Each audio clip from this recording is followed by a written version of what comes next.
আসসালামু আলাইকুম। ওয়াও, ও মাই গড, দেশে ফিরেছেন দেশীয় সিনেমার মেগাস্টার কিং খান, দুই বাংলার সুপারস্টার শাকিব খান, জনপ্রিয়তার শীর্ষে থাকা নায়ক শাকিব খান।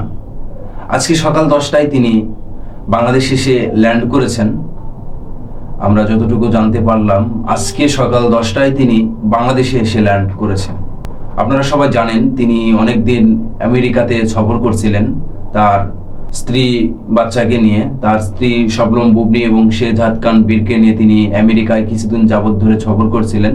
তো আজকে তিনি সকাল 10টায় বাংলাদেশে এসে ল্যান্ড করেছেন এবং তিনি যে দুটি সিনেমায় চুক্তিবদ্ধ হয়েছেন, Prince once upon A time in Dhaka এবং শাকিব ফাহাদের পরিচালনায় সোলজার সিনেমায় যে চুক্তিবদ্ধ হয়েছেন ডিসেম্বরে, আমরা যতটুকু গোপন সূত্রে জানছি সোলজার সিনেমাটি ডিসেম্বরে মুক্তি পাচ্ছে। তো আর তো ভাই বেশি দিন বাকি নাই। তিনি আজকে সকাল 10টায় বাংলাদেশে ল্যান্ড করেছেন। তিনি দু একদিনের রেস্ট নিয়েই 20-22 তারিখে তিনি সোলজার সিনেমার শুটিংয়ে অংশগ্রহণ করছেন।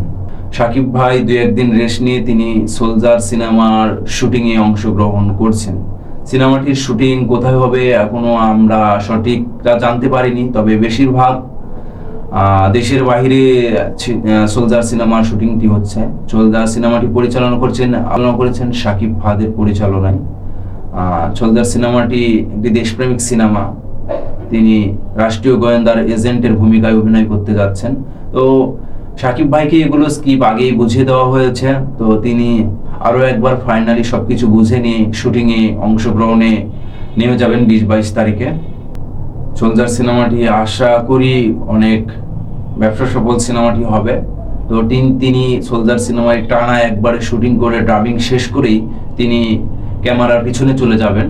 ক্যামেরার পিছনে চলে যাওয়ার কারণটা হচ্ছে তিনি প্রিন্স সিনেমার জন্য আর কি তৈরি হয়ে যাবেন, যেটা আর কি ঈদুল ফিতরে মুক্তি পেতে যাচ্ছে।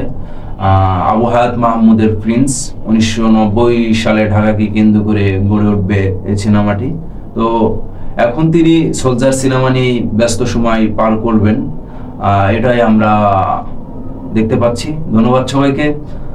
আশা করছি সিনেমাটি অনেক হিট হবে। আশা করছি বিগত যেগুলো সিনেমা ছিল, তুফান, প্রিয়তমা, বরবাদকে ছাড়িয়ে যাবে সোলজার সিনেমাটি। ধন্যবাদ সবাইকে। আবারও পরবর্তী নতুন ভিডিওতে দেখা হচ্ছে। আসসালামু আলাইকুম।